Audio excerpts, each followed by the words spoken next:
Ya, halo, selamat malam kepada para Cuan Troopers. Apa kabarnya? Mudah-mudahan luar biasa. Dan kembali lagi bersama saya Bernardus Wijaya dari Support Sekuritas, di mana kita pada hari ini kita ada namanya T-Talks atau Trader Talks, yang mana kita akan menguak kehidupan dan juga strategi para trader. Yang mana tentu saja ini akan menambah mindset berpikir kita, menambah knowledge dan skill kita dengan kita berguru atau belajar dengan sosok yang lebih pengalaman di bidangnya. Dan tentu saja kita melihat bahwa hari ini ISG setelah menyentuh resisten di angka 6110, aksi taking profit diluncurkan oleh para investor-investor. Sehingga banyak di antaranya yang tidak sempat taking profit sehingga harus nyangkut. Dan akhirnya nanti kita harus melakukan namanya averaging down, ataupun jika perlu cut loss, trading plan kita udah berakhir, kita bisa stop loss sahamnya. Nah, hari ini kita akan belajar langsung mengenai strategi cuan di saat PPKM bersama ahlinya langsung nih. Yang mana beliau ini telah 32 tahun berpengalaman di dunia investasi, dan beliau ini yang memperkenalkan strategi cinta satu malam atau beli sore jual pagi atau scalping, di mana saat ini strategi-strategi ini banyak dipakai oleh para trader mengingat kondisi makroekonomi, kondisi COVID yang masih belum pasti di Indonesia. Nah, oleh karena itu tidak berlama-lama saya akan panggilkan pembicara pada malam hari ini, yakni adalah Pak Mal, yang telah berpengalaman 32 tahun di acara investasi, dan tentu saja akan founder dari Investor Cafe yang ada di Clubhouse. Jadi teman-teman jangan ketinggalan nih. Saya juga sering join tiap hari jam 7 malam di Clubhouse-nya Pak Mal nih. Saya mampir di Investor Cafe. Halo Pak Mal, apa kabar Pak? Apa kabar, Ko Bernard? Baik, selamat malam. Selamat malam, terima kasih udah join Pak Mar. Dan Pak Mar ini merupakan founder dari Mal Associate dan juga Investor Cafe di Clubhouse yang penontonnya ribuan, yang booming banget ini buat teman-teman yang dari pemula, menengah, ataupun yang udah advance bisa join Mal Institute atau Mal Associate yang Ya, dikepalai oleh Pak Mar. Mungkin Pak Mar bisa cerita dulu nih Pak, pengalaman Bapak sebagai seorang trader di dalam 32 tahun terakhir ini atau sebagai seorang investor, silakan. oke. Jadi saya itu sebenarnya mulai mulai pertama kali itu berinvestasi di saham itu sebenarnya di tahun 1992 Agustus, ya. Jadi pada waktu itu saya baru sampai di Amerika untuk sekolah, terus tahu-tahu ayah saya ngebeliin buku gimana caranya trading saham.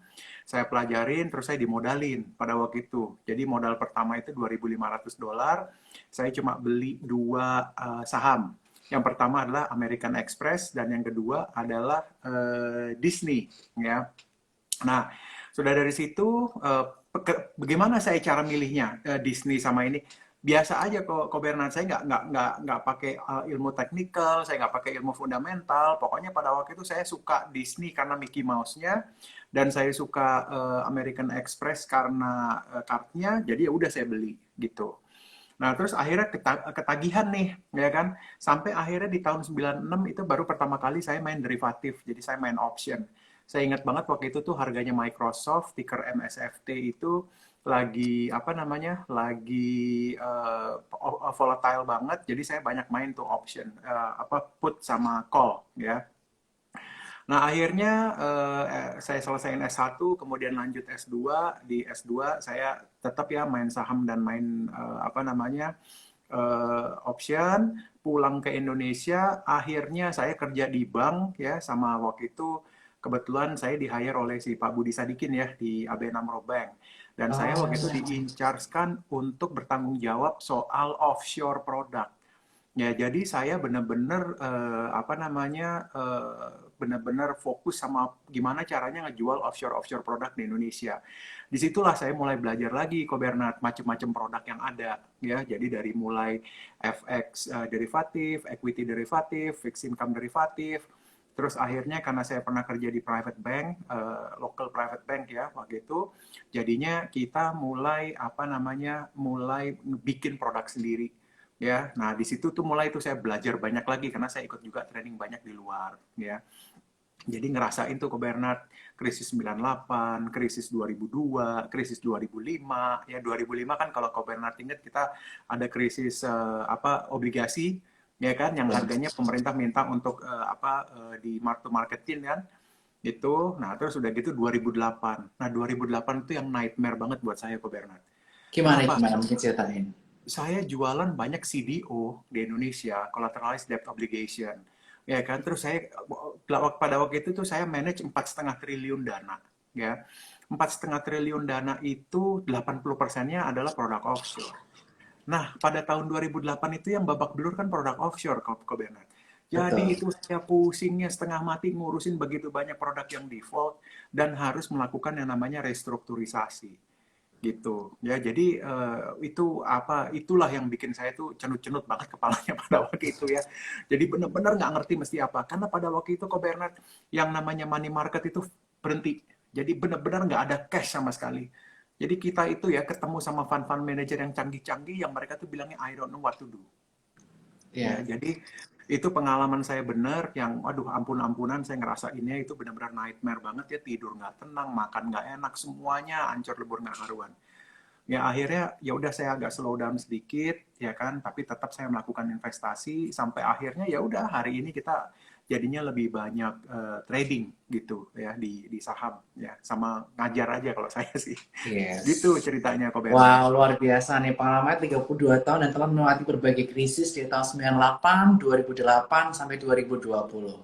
Nah, Betul. dari krisis-krisis yang ada nih, Pak Mal, sebelum kita Ya, nanti beranjak mengenai potensi cuan di kala PPKM, ya. kira-kira buat para pemula nih, yang paling penting apa sih sebelum kita masuk ke pasar saham yang perlu kita perhatikan? Oke, jadi kalau menurut aku sih yang paling penting itu sebenarnya tadi juga ke Bernard udah sebutkan ya di CH ya, mindset. Ya kita itu mesti clear dulu, kita itu mau di saham itu mau berinvestasi atau mau trading atau mau bagaimana gitu. Ya, jadi kita mesti clear dulu sama posisinya.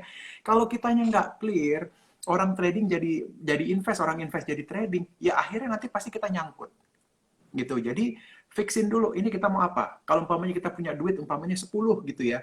Berapa yang mau ditradingin, berapa yang mau diinvestasikan karena approach-nya kan berbeda. Ya, jadi kita Betul. mesti clear dulu di situ, ya. Nah, yang kedua, tolonglah pilih dulu produk apa saham-saham yang memang sebenarnya masuk ke yang kategori blue chip. Jadi yang volatilitasnya itu nggak terlalu signifikan supaya kitanya nggak babak belur gitu ya. Betul. Jadi slow down aja, nggak apa-apa teman-teman, semuanya pasti akan dapat cuan di saham, tapi polanya memang harus sabar. Mau trading, mau fundamental, harus sabar. Nah, itu juga masuk ke yang nomor satu tadi ya, yang mindset tadi. Mindset. Nah, itu, Yes. ya betul. Kurang lebih 2 poin itu aja sih, Pak, yang menurut aku tuh memang semua harus punya sih. Oke, jadi paling penting pertama mindset, dan yang Yes, kedua kita kenali diri kita. Kita mau betul, investasi, trading, mau scalping, itu masing-masing strategi berbeda-beda. Dan supaya betul. teman-teman mengetahui strategi tersebut, teman-teman nanti perlu namanya belajar metode-metode. Kalau Yes, fundamental kita perlu belajar makroekonomi, belajar sektoral, belajar terkait mengenai fundamental dari suatu perusahaan. Kalau kita mau trading, kita benar-benar harus mahir di teknik analisis. betul, Nah, betul. Pak Mal nih, sekarang kita akan bahas topik yang menarik sambil kita udah menunggu nih penonton yang udah hadir. Nah Pak Oke, Mal, saat ini kita melihat nih, COVID-19 kasus di Indonesia sangat menggila. Di mana ya, saat ini kasusnya hampir 50.000 per harinya. Dan ya, kasus kita termasuk salah satu yang terbanyak di dunia saat ini. betul, Dan yang betul. kedua, kita melihat PPKM awal mulanya 2 minggu, tapi ada rencana diperpanjang sampai Ya, 4 minggu atau mungkin sampai 6 minggu totalnya. ya. Nah, kira-kira pandangan Pak Mal terkait mengenai hal ini bagaimana? Oke. Kalau saya sih begini ya, ini sebenarnya apa namanya kondisi yang terjadi sekarang ini sebenarnya udah well anticipated sih. Kalau dari sisi saya tuh, saya udah ngelihat itu 2-3 bulan terakhir, saya ngelihat itu mobilitas orang itu udah sedemikian bebasnya, kayak nggak peduli ada pandemi, ya kan? Jadi saya bilang sih, saya tuh udah berpikir bahwa ah ini pasti udah tinggal nunggu waktunya aja gitu. Dan sekarang kejadian. Tapi apa kita lihat dari sisi positif poinnya aja ya, Ko Bernard ya. Jadi 1 minggu sebelum ada pengumuman PPKM, itu saya selalu bilang sama teman-teman, ya, kan kebetulan kita juga ada trading group gitu ya. Saya selalu bilang sama teman-teman, jangan khawatir lagi sama PPKM, karena pelajaran berharga di tahun 2020 ada lockdown, kemudian drop marketnya, tetapi sesudah itu rebound, ya kan? Jadi nggak perlu terlalu khawatir, malah kok saya yakin ini nanti bakal lebih banyak orang yang trading, ya kan? Karena apa? Kerja nggak maksimal, bisnis juga lagi susah. Nah, uang ini mau diputar kemana? Ya tentu yang paling enak adalah diputar ke trading. Pas kebetulan juga market kriptonya lagi nggak kondusif, ya kan? Nah, jadi aku bilang, aku sih nggak terlalu khawatir dengan kondisi pasar modal sekarang, ya. Cuma memang teman-teman mesti, apa namanya, aware sama sektornya. Karena sektor ini akan menjadi punya peranan penting lah untuk kasih cuan kepada kita. Itu, Ko Bernard. Oke, ini udah dikasih kisi-kisinya. Jadi kita nggak perlu khawatir sebenarnya. Tapi yang paling penting kita bisa pahami sektor apa yang menarik di kala PPKM ini. Betul. Nah, kalau dari Pak Mal sendiri, kira-kira sektor apa yang menarik untuk kita perhatikan di masa PPKM saat ini? Silakan Pak Mal. Oke, makasih Ko Bernard. Yang pasti sih sekarang gini, kalau sekarang itu udah pasti tech sektor itu apa namanya menarik ya. Cuma sekarang kita tinggal melihatnya itu begini. Kalau ke dalam konteks tech sektor ini, teknologi sektor ini kan ada yang namanya investment company-nya, ada yang namanya company yang jadi pelaksana gitu, ya kan? Nah, kalau aku sih lebih seneng masuk ke tech sektor, tetapi yang jadi investment company-nya. Ya, karena Ya. investment company ini istilahnya gini, dia nggak usah pusing, pokoknya gimana ceritanya, IPO-nya dikencengin, hasilnya bagus, ya kan? Dan mereka pasti akan ikut naik valuasinya, karena kan mereka juga jadi Betul. pemegang saham, ya kan? Book Nah, jadi value-nya naik secara nggak nah langsung ekuitasnya. betul, betul. Jadi aku ngelihatnya ya, contoh ya kayak satu emiten MTech gitu ya. Kenapa aku sampai hari ini tuh nggak mau lepas gitu. Meskipun kan kita dikocok-kocok kan. Kalau teman-teman mungkin Pak Kau Bernard juga sadar kan, naik turun harganya kan udah di 2.600, 2.700, balik lagi ke 2.400 dan itu terus semuanya. Ya. Tapi aku nggak mau lepas. Kenapa? Karena nanti begitu Bukalapak itu IPO, dan kita lihat katanya sekarang aja udah oversubscribe. Nah, siapa yang paling diuntungkan? Ya sudah pastilah MTech karena dia kan punya Yes. significant ownership di Bukalapak. Ya kan, Oke. aku agak berat masuk ke Buka karena memang yang pertama kan aksesnya retail kan cuma dapat 7,5% dari total outstanding dan lawan-lawan kita adalah big fund. Jadi aku pikir daripada aku susah-susah di situ ya sudah aku mendingan exposure-ku aku tambahin di MTech. Nah, itu jadi itu one example tuh ya. Jadi kalau kita bicara dari teknologi company. Yang kedua yang teman-teman juga mesti lihat adalah telecommunication, Telkom ya. Ini gini, hari Minggu kemarin tuh kebetulan kita ngundang CFO-nya Telkomsel, Ko Bernard. Jadi kita ada Ya. grup, kita ngundang, kita ngomong, dia ngomong lah, dia cerita lah, ya. Jadi memang secara valuasi, baik secara fundamental maupun teknikal itu kan memang MTech itu udah yang paling besar di Indonesia, ya. Nah, ini nantinya kelihatannya setelah marketnya terkonsolidasi, itu hanya akan ada 3 pemain ya. Yang pasti Telkomsel udah pasti ya. Yang kedua adalah Friend ya. Nanti dia akan kemungkinan akan ada corporate action lah dengan ya ini masih kemungkinan ya. Jadi ini masih rumor banget Yes. sifatnya. Yes, itu udah disebutin oleh Pak Albert di situ ya. Excel ya kemungkinan akan ada akan apa? Akan ada kolaborasi di situ. Dan yang ketiga adalah Indosat sama Hutchison ya. Nah, yang lain-lain ini mungkin akan agak susah ya.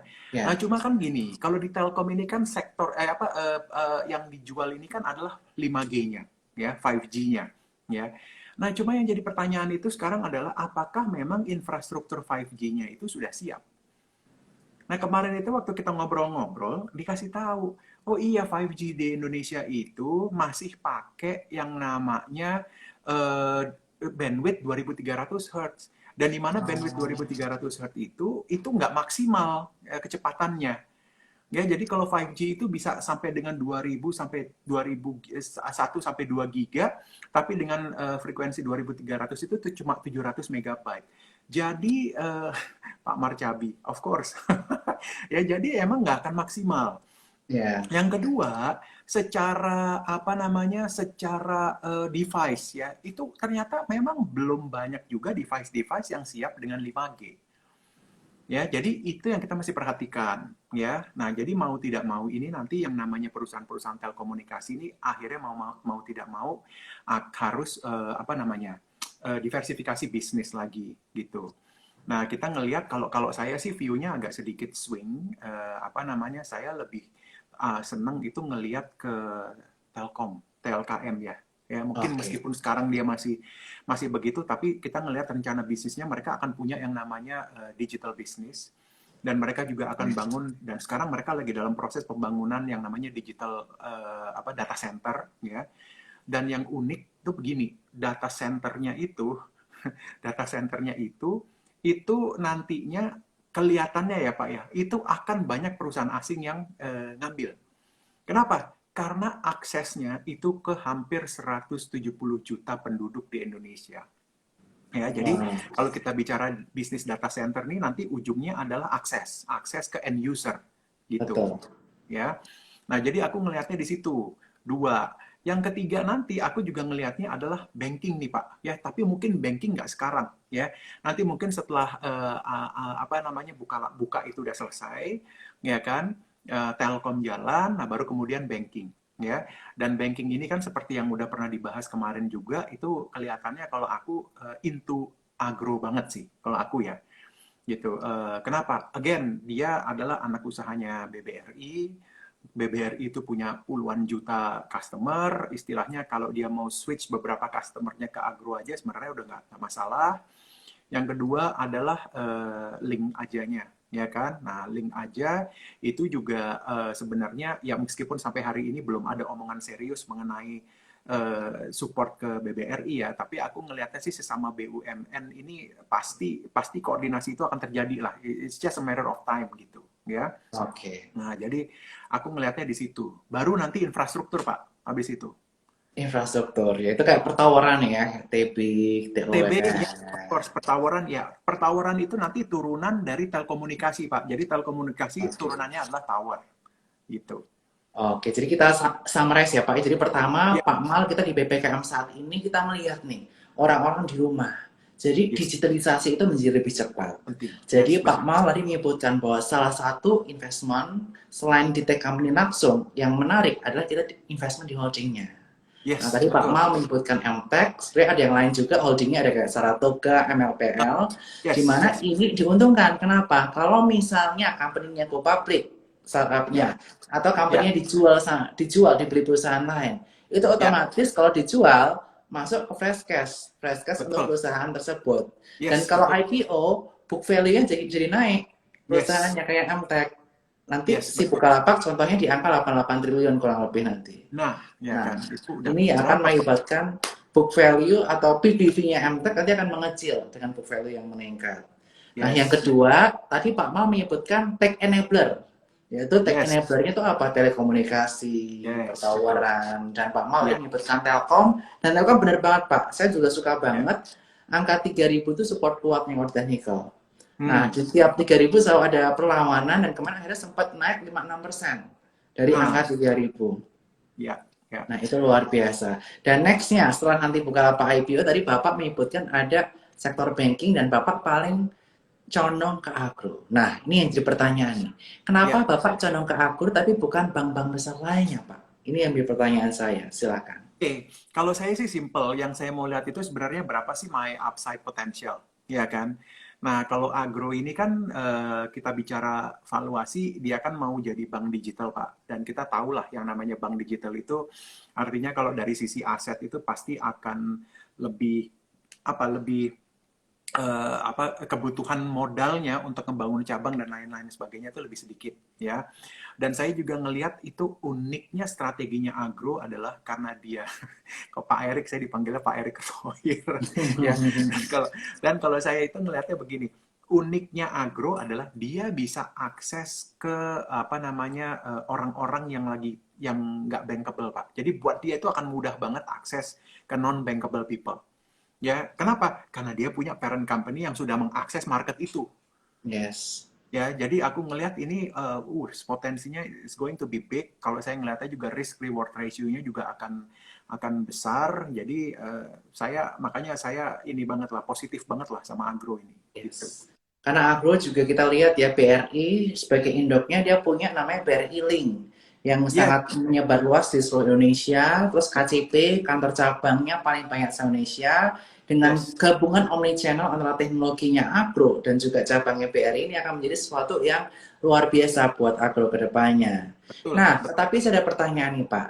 Di sisi lain ada kompetitor lain juga yang akan melakukan hal yang sama, melakukan omnichannel strategi. Nggak cuma Ya, online, tapi ada agent-agent. Nah, yang ya, satunya lagi ini agentnya lewat Alfamart nih, yaitu BNK. Nah, menurut ya. Bapak bagaimana prospek BNK dibandingkan dengan Agro atau Agro dibandingkan dengan BNK? Silakan. Nah, ini kebetulan juga 2 minggu lalu, Pak, kita juga sudah panggil salah satu senior manajemennya, jadi untuk bicara dan kebetulan beliau yang in charge di bisnis ya. Jadi yang memang gini, sebenarnya kalau BANK ini uniknya adalah dia diposisikan sebagai bank syariah. Ya, jadi yang menjadi segmen pasarnya mereka itu adalah nantinya adalah middle low, Pak. Jadi kalau mereka nanti mau koordinasi sama Gojek, mereka mau koordinasi sama yang lain-lain, itu apa namanya, mereka yakin banget ya bisa ngalahin kompetitornya karena mereka syariah. Ya. Kemudian yang kedua juga yang mereka mau utilisasi itu adalah ekosistem di Muhammadiyah dan di Nahdlatul Ulama. Ya, jadi kayak contohnya Muhammadiyah itu Pak masyarakatnya 60 juta orang. Ya kan, kemudian Nahdlatul Ulama itu juga masyarakatnya sekitar 40 juta orang. Jadi kurang lebih ada 100 juta orang yang memang apa namanya jadi potensi lah untuk bank gitu ya. Nah, jadi aku ngelihatnya sih sebenarnya ya kemarin juga kita udah diskusi ya di Clubhouse. Memang aku ngelihatnya yang punya value proposition kuat itu sebenarnya agro nomor 1 dan bank nomor 2. Ya, Yes. di luar yang udah jalan sekarang ya. Kalau yang jalan sekarang udah no Yes. question lah, dia udah nunjukin performanya, value-nya juga dia udah meningkat dan lain sebagainya gitu. Tapi kalau kita lihat siapa yang bisa jadi contender dari yang sekarang ini, ya 2 itu kalau aku ngelihatnya. Agree. Gitu, Pak. Dan nanti kedepannya dengan era digitalisasi yang dipercepat ini tentu saja behavior orang untuk membuka rekening akan berubah. Yang awal mulanya buka rekening di bank, terus dia akan prefer online. Cuma tentu Yes. saja orang Indonesia kan lebih suka interaksi ya. Kalau Yes. misalnya mau punya cash, mau ditabungin, pedagang-pedagang bisa ke Yes. Alfamart untuk yang Yes. BANK. Kalau yang Betul. agro bisa ke agen BRI Link atau Betul. bisa ke cabang-cabang yang paling banyak di Indonesia seperti itu. Yes. Yes, betul. Nah, Nah, itu kemudian ada yang bilang BBRI akuisisi Pegadaian NPNM. Itu bukan akuisisi ya, itu sifatnya jadinya PNM sama Pegadaian itu nanti akan di bawah koordinasinya BRI. Jadi bukan akuisisi atau bukan merger itu, karena itu punya segmen pasar yang berbeda gitu. yes, yes, bener banget. Nah, dan teman-teman, ini udah 20 menit, kita akan buka Q&A ya Pak ya, buat audiens kalian. Boleh, Yang mau silakan. tanya jangan di komen, tapi di kolom Q&A, supaya nanti saya bisa memilih. Kalau ini kan jalan terus nih, saya bisa milih pertanyaan-pertanyaan yang cocok, relevan untuk kita bahas di malam hari ini, yaitu strategi cuan di saat PPKM. Nah, akan Ya, tapi sebelum itu saya pengen tanya Pak Mar dulu nih. Pak boleh. Mar tadi menyebutkan bahwa sekarang metode yang paling cocok di CH adalah cinta satu malam atau scalping atau cuan bungkus. Itu kenapa Pak? Ini nih, penasaran saya. Ya, ini kan Pak, marketnya kan lagi konsolidasi ya, dengan banyaknya IPO, ini pola investasi orang itu lagi berubah banget gitu, ya kan? Jadi makanya itu kita lihat perusahaan-perusahaan yang kita masukkan kategori old economy ini nggak gerak harganya. Padahal secara fundamental mereka bagus loh. Astra secara performance sebenarnya mereka udah mulai baik, Toyotanya udah jadi nomor 1 lagi, ya kan? Produksinya juga udah mulai berjalan lagi gitu ya. Jadi apa namanya sebenarnya apa namanya harusnya mereka juga jadi pilihan. Cuma mereka ini kan bukan pilihan yang jangka pendek ya. Ini kan masalahnya gini loh. Ini buka mau IPO. Orang itu dananya mesti masuk rekening di hari Senin. Nah hari ini sekarang hari apa? Hari Selasa. Hari Rabu itu mereka udah harus lepas dana-dananya yang ada di market. Karena kan settlementnya T+2. Iya kan? Yes. Jadi Jumat itu uang udah mesti masuk di rekening mereka untuk mereka taruh di rekening Sukor contohnya ya untuk beli Bukalapak gitu. Nah, ini kan akan pengaruh karena yang namanya redemption itu kan akan terjadi. Nah, ini nih secara fundamental nih marketnya benar-benar terpengaruh sama ini gitu. Jadi makanya aku bilang sekarang udahlah kita nggak usah terlalu idealis dulu karena kondisi marketnya juga nggak kondusif. Jadi kita ngelihat opportunity aja lah harian. Yes. Makanya saat ini tuh technical play itu penting banget. Ya kita ngerti yang namanya money flow kemana, kita ngerti MA5, MA20, MA50-nya seperti apa, ya kan. Kemudian kita lihat trennya seperti apa, itu penting banget untuk kita ketahui. Ya Pasti ujung-ujungnya benar banget. kata Ko Bernard tadi, nggak usah komitmen jangka panjang dulu lah, kita one night stand aja dulu. Yes. Dan yang paling penting sekarang kondisi saat ini kita buy on weakness ya paling aman ya Pak ya daripada Betul, buy on breakout karena saat ini market lagi betul. konsolidasi. kita beli sedekat mungkin dengan area support. Nah, ini menjadi area yang menarik nih. Contohnya MTEK, tadi aku cek angka yang menarik 2450 tuh. Itu Nah, udah bisa dikoleksi di 2450. Nanti ya, misalnya uangnya udah balik ke market lagi, ini tanggal 5 Agustus, tentunya yang nggak dapat Bukalapak banyak, pasti masuk lagi ke saham-saham tech lagi. Karena betul appetite mereka udah tech pasti yang ke Bukalapak. itu. Nah, Yes. sebelum ke Q&A nih Pak, kita masih 6 Ya, menit. ya. Kalau Nah, menurut Bapak, pandangan mengenai IPO Bukalapak gimana nih? Wah, ini oke. ditunggu-tunggu dari para orang-orang di sini. Aku sih yang penting begini, aku tuh ngeliatnya gini Pak, karena aku kan masuk ke retail investor, dan aku tahu lah retail investor itu kan alokasinya kan nggak gede. Sementara ini kan orang excited banget dengan ini, jadi aku tuh kan harus berhadapan dengan begitu banyak orang. Ya, jadi aku ngeliatnya tuh kayaknya nggak worth it juga untuk masuk, karena apa? Karena aku nggak mau sampai uangku stuck terlalu lama di sana. Jadi aku Yes. nggak milih untuk ikut IPO, tetapi nanti begitu dia masuk ke market, setelah mereka rilis ke retail marketnya, nah mungkin aku akan berjuang di situ. Ya, tapi itu pun juga aku mesti lihat juga ya kayak BMHS ini kan. Jadi aku TAPG sama BMHS aku nggak pernah ikut IPO. Tapi aku bisa ngambil opportunity di secondary marketnya, kok Bernard. Ya, Oke. dan itu upside-nya juga lumayan. Artinya kalau di IPO itu dia mungkin bisa upside-nya, araknya itu bisa 2-3 kali, ya. Tapi kita harus nge-hold dana dulu, jadi hitungan kita dan alokasi yang kita terima juga jadi kecil. Jadi kalau kita bicara sama total portofolio, sebenarnya nggak ada impact araknya. Akhirnya ujung-ujungnya apa ya sudah aku nggak ikut, tapi aku nyemplung aja di secondary-nya karena aku punya direct exposure langsung di situ. Yes, Nah yes, itu sih. yes. Dan jujur aku juga sebenarnya nggak yakin juga kalau memang kita tuh saya terutama itu bisa dapat di IPO Pak. Jadi makanya aku bilang wes lah daripada nanti Yes. kan gitu. Betul, betul, betul. Dan ini ada komen bagus, tapi jangan lupa pakai sabuk pengaman ya kalau one night stand, bener. Kita Nah punya benar. sabuk pengaman namanya stop loss, dan itu Yes, menjadi trading plan kita.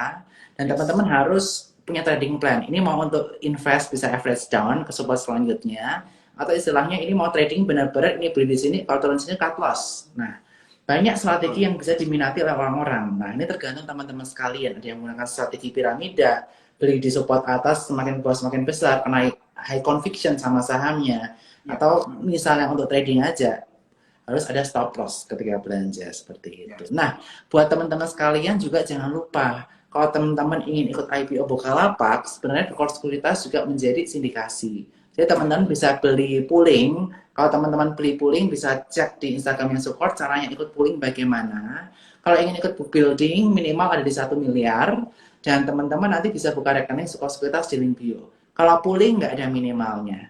Nah, jadi Hmm. teman-teman nanti sesuaikan teman-teman mau book building atau pooling. Kalau book building dananya ketahannya lebih lama, 3 minggu. 3 minggu. Dari kisaran tanggal 19 Juli sampai 5 Agustus, seperti itu. Ya, ya, betul. Oke, nah, oke sekarang kita akan langsung ke Q&A. Dan sekali lagi jangan lupa buka rekening sekuritas buat ngeramein kita di Bukalapak atau di sahamnya. Soalnya kita udah tambah rame nih, mudah-mudahan ini bisa membuat investor semakin suka untuk trading di Sukor dan semakin ramai. Apalagi Ya. kita ada komunitas Sukor Cuan Troopers. Nah, ini Pak pertanyaan bagus. Ko Oke, bahas MLPL dong. Silakan Pak. oke. MLPL ya. Aku nih jujur ya, karena aku kan udah main lama di market ya. Jadi aku sebenarnya apa namanya bicara mengenai grup ini nih aku agak agak deg-degan juga sebenarnya ya. Oke. Tapi MLPL nih sebenarnya punya komitmen dia untuk invest di banyak apa itu namanya startup company sih, ya kan? Yes. Nah, tinggal aku ngelihatnya begini, MLPL ini tinggal bagaimana dia bisa ngebungkus startup-startup yang dia biayai ya, itu sehingga punya value yang lebih dan akhirnya nanti bisa dijual lewat IPO karena disitulah caranya MLPL itu bisa punya value, ya kan? Jadi Yes. aku sih ngelihatnya kita lihat deh nanti MLPL seperti apa. Cuma kalau aku kelihatannya sih kalau memang disuruh milih, aku lebih milih yang MTech ya daripada MLPL sih. Karena dari sisi-sisinya ya kalau Bapak ya. Yes, Good corporate betul. governance-nya. Oke. Kalau Yes, mungkin betul. aku izin menambahkan ya Pak ya, mungkin sedikit Silakan. pandangan berbeda. Jadi saya juga udah ketemu sama Vice Presidennya MLPL yang langsung report ke Pak John Riyadi. Beliau mengatakan bahwa MLPL ini banyak invest di perusahaan startup seperti Yes. Ruang Guru, dia juga holdingnya MPPA, dan Hmm. perusahaan-perusahaan yang go digital lainnya. Nah, oleh karena itu MLPL ini saya cukup menarik karena dia merupakan holding company juga. Misalnya di ruang guru IPO, dia memiliki share dan book value-nya akan naik. Nah, itu yang bisa kita lihat. Dan secara teknikal, MLPL ini masih menarik jika dia bertahan di area 670. Dan stop loss-nya bisa agak jauh di area kisaran area 635. Dan hari Hmm. ini dia membentuk candle inverted hammer. Candle Hmm. inverted hammer di dekat support itu biasanya ada pembalikan arah, ada potensi pembalikan arah. Jadi untuk MLPL bisa dicoba di dekat-dekat 670 seperti itu. Ya, bisa Oke, menarik. silakan. Kita lanjutkan ke pertanyaan selanjutnya nih. Nah, ini Bapak juga suka nih tadi tepik. Bagaimana Ya. Pak Mal kaitannya mengenai tepik? Silakan Pak Mal. Oke, jadi memang kan rumor yang beredar itu Tebik akan menjual asetnya di harga tertentu dan itu adalah harga yang sudah jadi target price sebenarnya, ya. Nah, cuma kan itu kan masih realisasinya kan masih belum terjadi. Cuma worth nggak sih kita kita kita perhatikan. Sebenarnya gini, kalau aku punya uang, strategi yang pertama adalah pasti aku ngambil Saratoganya dulu, ya kan? Karena Saratoga ini rencananya juga ngelepas tebik gitu. Nah, Yes.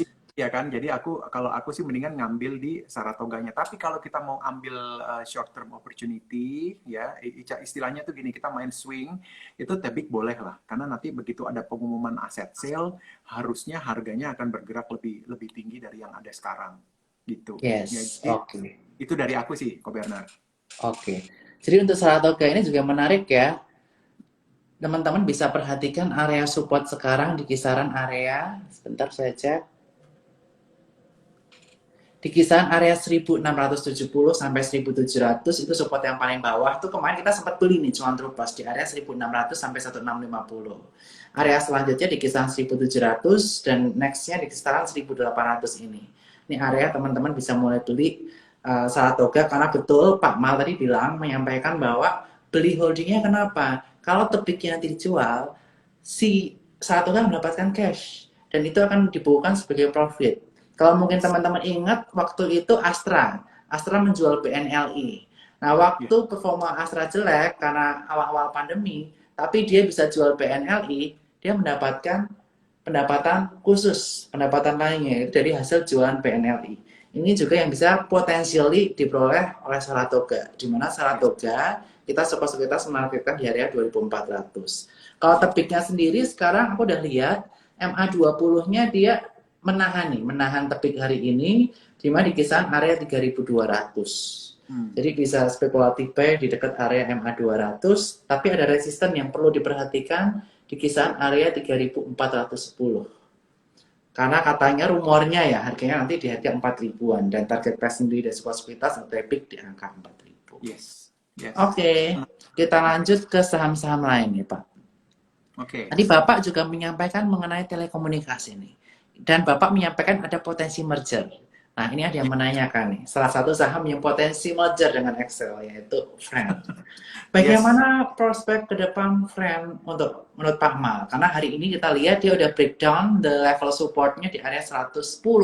Dan banyak Yes. orang stop loss di sana dan ini ARP. Silahkan. Ya itu Friend itu hari ini agak dropnya juga agak lumayan ya karena memang ya sekali lagi ya ceritanya itu jelas karena Bukalapak ya itu jadi yang tugasnya ngejagain Friend itu harus pindah tangan dulu ngejagain Bukalapak. Tugas, Jadi tugasnya sama ya. tugasnya kebetulan tugasnya sama gitu ya kan. Cuma aku ngelihatnya Friend ini menarik. Friend ini menariknya kenapa? Kalau aku ngelihatnya bukan dari bisnis 5G-nya, tapi dari cerita merger dan akuisisinya.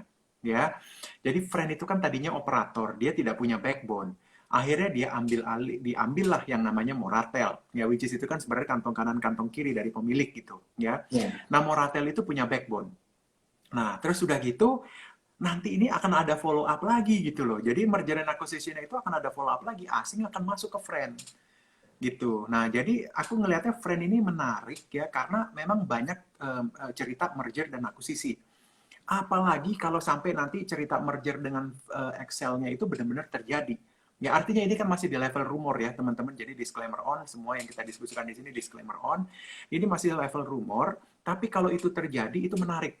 ya, itu akan menarik karena akhirnya nanti kalau sampai terjadi merger tersebut itu jadinya selisih antara operator-operator yang lainnya dengan apa namanya dengan Telkomsel itu jadi tinggal separuhnya Pak. Kalau sekarang kan jauh banget ya. Sekarang kan ini kan cuma masih sepertiganya gitu. Ya kan itu nanti tinggal separuhnya. Nah itu Yes. akan merubah peta persaingan bener sih gitu. Oke, dan Moratel ini sebagai informasi ya, Moratel perusahaan yang menyediakan fiber optik ya di bawah Yes, laut, dan betul. juga dia memiliki data center yang kapasitasnya 10% dari DCI dan akan terus ditingkatkan. Nah, Ya, kedepannya data center ini akan sangat penting dengan naiknya ke 5G, kebutuhan data akan meningkat. Nah, inilah yang menjadi kunci dari Friend jika dia berhasil mengakuisisi Moratel, apalagi kalau dia nanti bisa merger dengan Excel. Dan yes. secara Itu teknikal walaupun hari ini udah jebol di area 107. oh Dan next emang support mungkin saya bisa tambahin teknikalnya Pak ya. boleh Next silakan Pak. support untuk friend kita perhatikan. Next supportnya agak jauh ya untuk friend ya. Kita lihat ada di kisaran area sini. 108 jebol, nextnya di kisaran area 104. Area support friend selanjutnya. Oke. Itu Okay. buat kolek. Kalau kalau saya mending ngambil kalau saya ya, saya Ya. pribadi saya ngambil banyak kan di W2-nya, B2-nya ya. Oke, di oke. warrant-nya.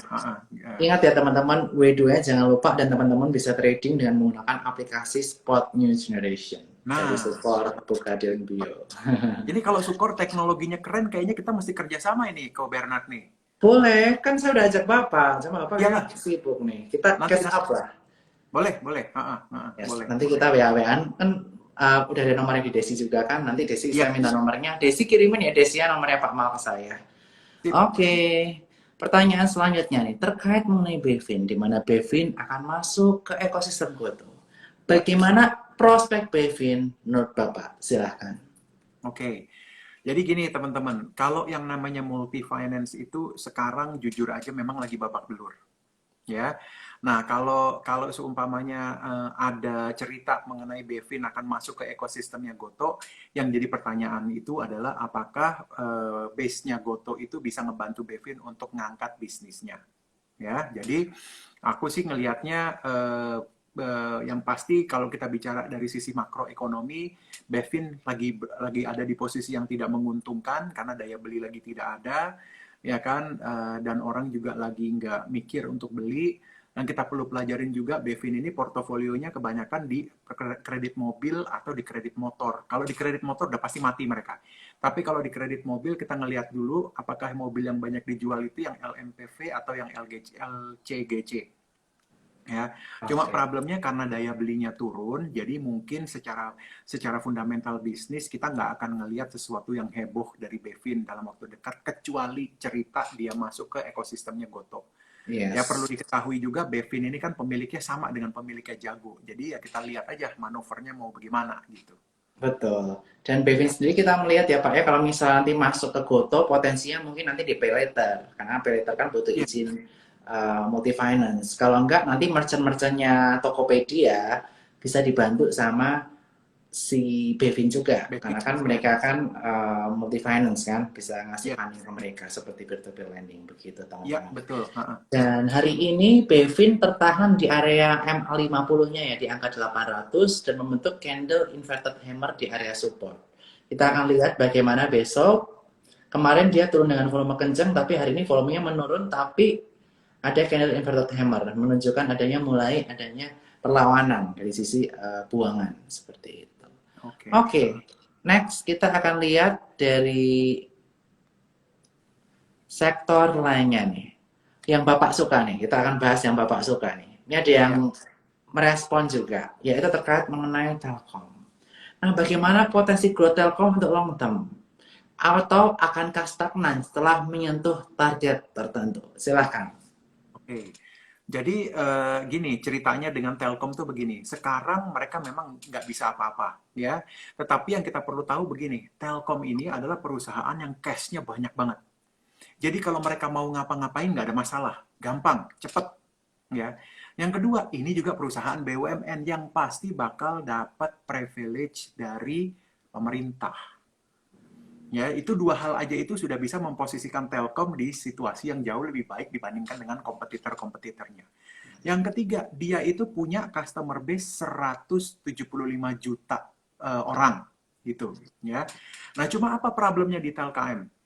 Yang pertama, TLKM itu sekarang masih pakai teknologi 2G ya. Yes. Kenapa masih pakai teknologi 2G? Karena sekitar 60 juta dari customernya itu adalah bapak-bapak kita. Bapak-bapak kita yang nggak aktif pakai WA, yang nggak aktif main IG, dan lain sebagainya. Mereka itu nelpon dan cuma pakai SMS. Ya, jadi mereka itu masih perlu, paket datanya itu masih perlu gitu, ya kan? Nah, Yes. itu yang sebenarnya jadi bebannya TLKM, ya. Cuma kemarin waktu kita diskusi sama petingginya, mereka bilang bahwa mereka itu yang pertama nih, TLKM ini akan ngerubah image. Jadi sekarang kan yang namanya logo udah berubah, ya kan? Terus dia ini sudah menunjuk satu anak perusahaan untuk menjadi TLKM digital. Dan itu akan IPO nanti Pak di September. Jadi saya looking forward banget sama perusahaan ini. Ya. Oh, iya, Nah, iya, iya, iya, iya. terus yang kedua, ya kan, memang mereka sekarang defensive strategi, tapi mereka akan fokus kepada pengembangan networknya. Ya, jadi mereka itu akan mainnya di pricing. Untuk daerah-daerah yang memang competitionnya itu kenceng banget, mereka akan turunin harga. Tapi untuk daerah-daerah yang competitionnya tidak terlalu kenceng, mereka akan naikin harga. Ya, jadi harapannya yang pasti mereka akan retain yang namanya existing client.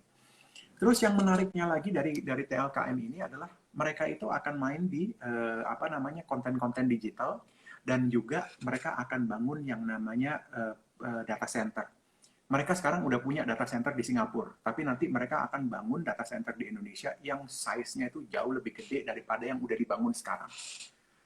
Gitu, Pak. Oke, jadi ada Jadi, data center juga ya, yang mana data center ini akan dibutuhkan sekali untuk storage data-data yang akan digunakan oleh teman-teman ketika menggunakan handphone itu dari data center pasti, nih. pasti, Pak. Karena mereka tuh gini, kalau di bisnis data center, ini saya juga baru belajar sih kemarin. Di Gimana bisnis Pak? data Saya juga belajar nih. Nah, yang di bisnis data center itu, Pak, yang dicari oleh pelanggan data center itu adalah akses. Jadi Oke. ini kita sekarang ini kan kita kan banyak banget yang namanya saham-saham yang fokusnya ke data center ya. Yes, yang Yang naik, naik kencang banget tuh DCII, nah DCII, kemudian ada MLT, saya lupa apa namanya tuh, MLPT, MLPT, terus ada yes, satu lagi EDG. EDGE, ya kan? Nah, cuma yang kita perlu lihat adalah apakah data-data center ini punya customer base sehingga customer dari luar negeri yang mau taruh data centernya di Indonesia itu bisa langsung akses ke end usernya. Nah, itu yang jadi kelebihannya Telkom. Oke. Gitu. Ya, cuma memang ya mereka belum ada gerakan ya. Ini kan kelihatannya gerakan pertamanya adalah mereka lagi rebranding nih. Kan lambang Telkom yang baru udah keluar kan. Nah, cuma Betul. itu adalah titik kulminasinya. Itu di situ tuh nanti mulai semuanya ke belakang gitu. Itu Pak Oke. yang saya dapat dari TLKM. Wow, luar biasa banget Pak insight-nya. Thank you banget, aku juga jadi belajar nih Pak. Dan juga Telkom ini memiliki share ya kepemilikan atas Goto ya, atau Gojek, Ya, kurang lebih di angka 4% ya Pak ya. yes betul, 4%. Ya betul. Jadi ini Jadi juga ada nanti kalau misalnya Goto IPO tentu saja akan berdampak kepada book value, dan kalau mereka menjual sahamnya ini akan berdampak kepada profit sekali saja, atau one yes, time profit dari penjualan saham yes betul, Goto, misalnya nanti mereka menjual sahamnya. Oke Pak betul. Mal, Pak Mal, ini ada yang lucu nih yang nanya nih. Ya, ya. Bisa cerita lebih detail nggak sih gimana teknik cinta satu malam ala Pak Mal? Kita ngelihat saham belinya gimana dan jualnya gimana? Ini aku juga penasaran nih. Oke, kalau aku tuh gini, kalau kita bicara namanya teknik cinta satu malam itu aku udah tetapin, pokoknya gue untung 3-5% keluar, apapun ceritanya, ya. Oke. Apalagi kalau aku udah main di saham-saham di grup-grup tertentu, ya. Nggak ada deh yang namanya komitmen jangka panjang. Kalau bisa malah nggak nginep, ya kan? Jadi beli pagi, siang dapat 3% atau siang dapat 5%, kita tinggal lihat marketnya ya. Bisa nggak narik sampai 3%, bisa nggak narik sampai 5%. Kalau nggak bisa, di cut 3% saya lepas. Ya, kalau habis itu dia lari, ya udah, itu langsung saya delete dari watchlist saya. Jadi saya nggak akan pernah lihat pergerakan harganya lagi. Ya, kalau kebetulan marketnya lagi mendukung, lagi flow money-nya lagi kuat banget, ya kan. Nah, nanti aku tunggu sampai 5%. Ya. Nah, terus turunnya gimana? Kalau turun, aku juga udah tetapkan. Pokoknya kalau minusnya udah 3%, apapun ceritanya aku cut. Gitu. Ya, jadi benar-benar nggak ada komitmen. Aku benar-benar nggak ngeliat yang namanya fundamental, tapi aku fokus banget sama technical, khususnya money flow. Yes. Ya, jadi kalau aku ngelihat ada spike di volume, nah itu di situ aku baru mau ngambil posisi. Tapi tahu-tahu itunya kempes, ya udah aku cepat lepas deh gitu. Nah itu Pak Oke. ceritanya kalau aku. Jadi intinya kita harus disiplin ya kalau namanya cinta satu malam, kita tetapkan 3-5% lepas dan turunnya juga 3-5% kita lepas. Jadi risk rewardnya 1:1 nih. Jadi teman-teman harus perhatikan, sesuaikan dengan risk profile teman masing-masing dan lihatnya Yes. dari money flow.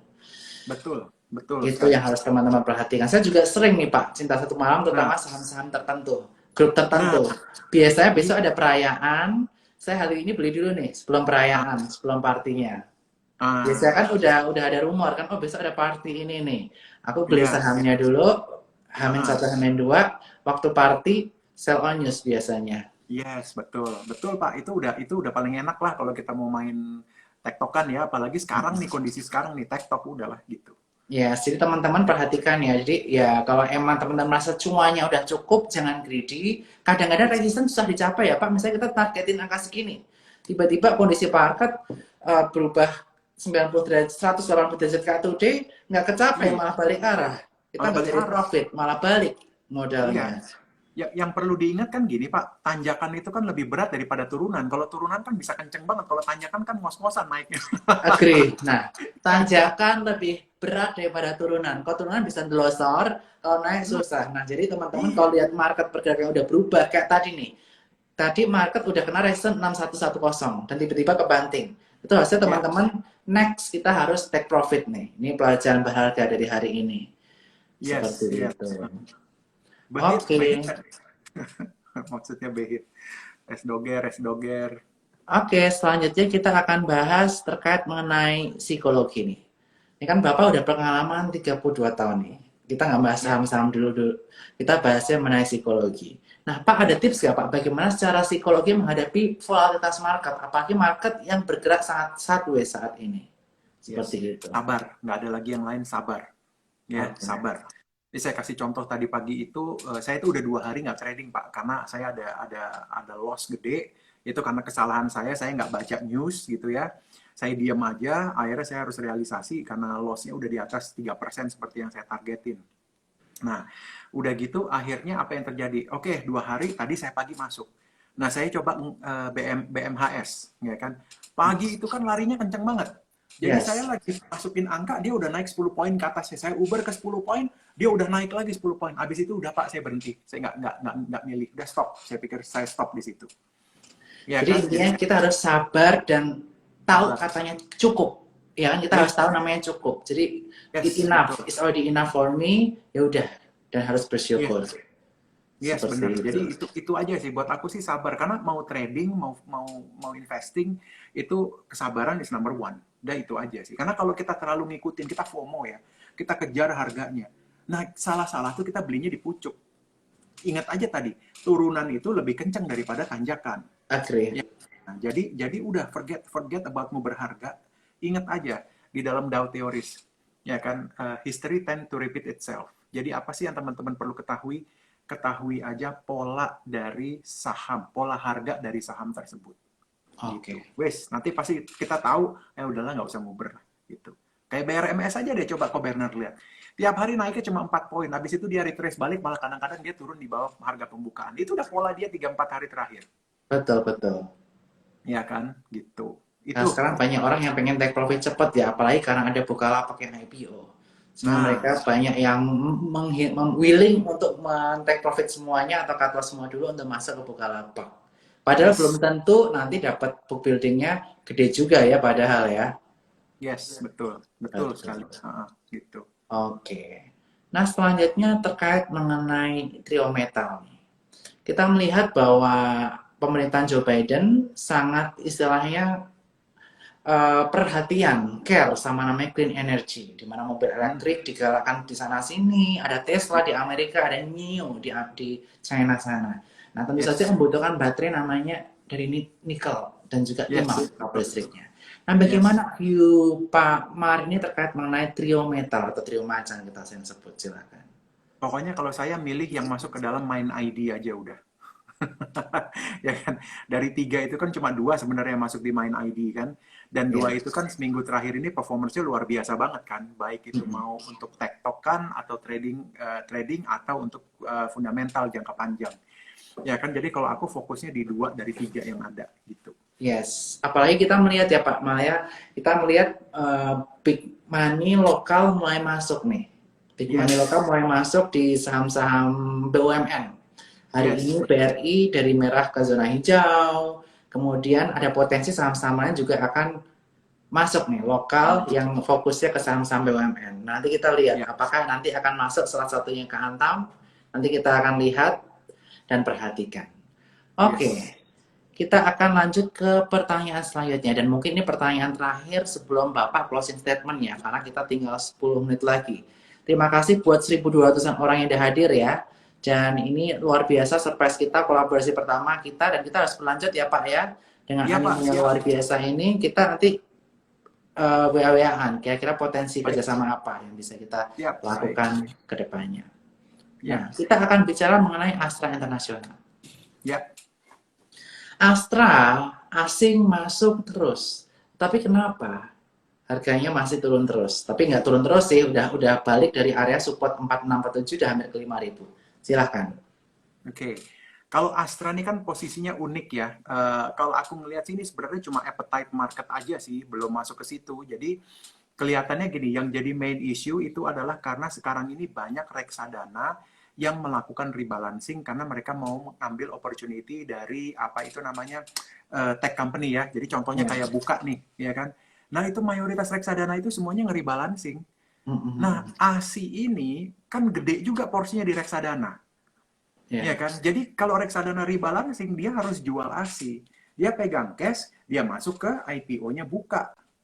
Ya, jadi itulah kenapa yang namanya Astra ini akhirnya babak belur. Mayoritas apa namanya blue chip lah, mereka itu babak belur. Kenapa? Karena blue chip itu kan selalu jadi top 10-nya reksadana. Coba Ya. teman-teman perhatikan deh, kalau teman-teman buka fund facts-nya reksadana, itu top 10-nya itu semuanya pasti rata-rata blue chip. Ya kan? Nah, sekarang reksadana ini mau ikut apa namanya hype-nya teknologi company. Ya, nah mereka harus rebalancing. Apa yang mereka bisa lakukan? Ya, mereka pasti akan buang yang apa yang statis Porsi yang gitu. kegedean ya. Iya pasti gitu ya kan, karena kan reksadana itu ada ketentuan per satu emiten dia maksimum cuma boleh pegang 10%, Agree, yes. ya kan. Jadi mereka akan kurangin itu dan mereka akan masuk ke Buka. Cuma aku ngelihatnya sih gini, begitu IPO-nya Buka jalan arah sekali 2 kali 3 kali, nah itu mungkin di situ akan ada lagi yang namanya rebalancing. Yes. Nah jadi Karena mereka mungkin akan valuasinya udah kemahalan, fund-fund ini juga exactly. take profit, exit, dan masuk Yes, lagi ke saham-saham yang tradisional atau yang lebih betul. disebut old economy. Betul, betul Pak. Itu Oh. itu pasti akan terjadi. Kalau saya ngelihatnya itu, makanya saya bilang just be patient aja lah. Gitu. Wow, thank you ya teman-teman. Ya, jadi istilahnya kita belajar sabar sama Pak Mal, ngomongnya kalem banget, kita juga harus kalem di market. Pak Mal aja yang udah 32 tahun kalem, karena udah terbiasa, kita jangan greedy, secukupnya Yes, profit, dan kita harus batasi resiko. Itu yang kita pelajari dari Pak Mal hari ini, selain betul. dari insight-insight lainnya. Nah, Pak Yes. Mar, Ya, mungkin sebelum kita tutup pada malam hari ini, ya. ada closing statement yang ingin sampaikan nggak Pak, terkait mengenai strategi cuan di kala PPKM? Dan terkait Oke. mengenai APO Bukalapak juga. Silahkan, Pak. Oke. Jadi untuk teman-teman ya, selama masa PPKM ini jangan ngelihat ini sebagai suatu apa ya, sesuatu yang jelek ya. Ini menjadi sesuatu yang positif banget buat bursa. Kenapa? Karena orang itu kerja nggak maksimal, bisnis apalagi. Jadi mereka pasti akan puterin uangnya di bursa.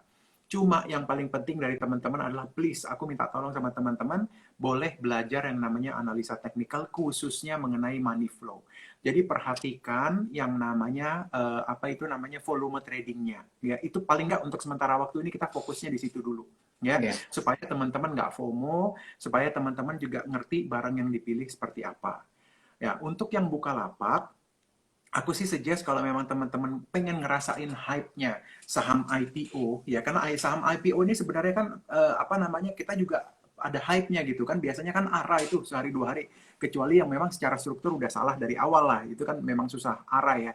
Tapi kalau untuk saham-saham kayak Buka, aku sih usul kalau memang teman-teman mau silahkan coba ya IPO-nya Buka, kan nanti bisa dikoordinasikan oleh Ko Bernard melalui Sukor. Dan tapi teman-teman, aku suggest teman-teman juga cari mentor yang baik ya. Jadi mungkin Ko Bernard bisa jadi mentornya teman-teman kalau teman-teman mau coba ikut IPO terutama yang Buka dan nanti Goto nih, ya kan perlu ada yang namanya mentor tuh untuk membantu ngasih tahu kita ya harus bagaimana. Ini kan karena ada isu dana kita bakal kena, apalagi kalau yang nggak ikut yang ini ya yang apa tadi yang 1 eman yang harus disimpan itu ya. Jadi Yes. itu kan ada isu ya, karena kalau teman-teman porsinya dapatnya kecil, upside potensial dari ARA-ARA itu sebenarnya kalau kita masukkan ke dalam total portofolio kita jadi nggak kelihatan. Makanya Yes. teman-teman harus dapat mentor yang tepat. Nah, silakan komunikasi dengan Ko Bernard ya gimana caranya supaya bisa dapat alokasi. Itu aja dari Mungkin saya, Ko Bernard. Oke, Pak Mal, sekali lagi terima kasih. Dan buat teman-teman, mungkin saya refresh dulu ya terkait Bukalapak ya. Jadi buat Ya, teman-teman yang mau masuk Bukalapak, di Sukor Sekuritas ada 2 proses. Yang pertama book building, yang kedua ada pooling. Book building ini akan berlaku dari hari Selasa ini sampai besok hari Jumat. Dana harus standby hari Senin, jadi tanggal 19 sampai tanggal 5 dananya akan di-lock sesuai dengan jumlah yang teman-teman pesan. Nah, untuk book building ini sendiri minimal 1 miliar rupiah dan dikenakan fee. Nah, kemudian nanti ada namanya di fase pooling. Nah, kalau di fase pooling ini teman-teman naruh duitnya kelamaan. Jadi teman-teman tanggal 30 dananya ready sampai tanggal 5 Agustus saja. Jadi masa waktunya uangnya kepake cuma lebih sedikit seperti itu. Tapi biasanya opportunity untuk book building lebih besar daripada untuk pooling. Tapi memang jumlahnya lebih besar. Nah, untuk tahu lebih detail bagaimana, teman-teman bisa buka rekening ke Sukor Sekuritas yang ada di link bio. Dan mudah-mudahan teman-teman bisa menambah knowledge terus bersama Sukor Sekuritas dan juga dengan Mal Associate. Dan kita juga nggak cuma sekali ini aja kolaborasi, nanti saya udah minta nomornya ke Desi, ini nomornya Pak Mar, saya udah dikasih. Nanti kita bakal sama-sama kolaborasi, mudah-mudahan kita bisa kolaborasi yang lebih konkret untuk mengedukasi investor-investor muda di Indonesia. Sekali lagi terima kasih Pak Mal, sangat meneduhkan dan mencerahkan Pak Mal. Oke, terima kasih Ko Bernard, terima kasih teman-teman yang sudah live bersama kita. Salam cuan untuk semuanya. Salam Jaga cuan dan kesehatan. stronger together Pak. Ini Stronger together. Stronger Yes. together. Oke, thank you semuanya. Bye-bye. Thank you. Bye. Bye.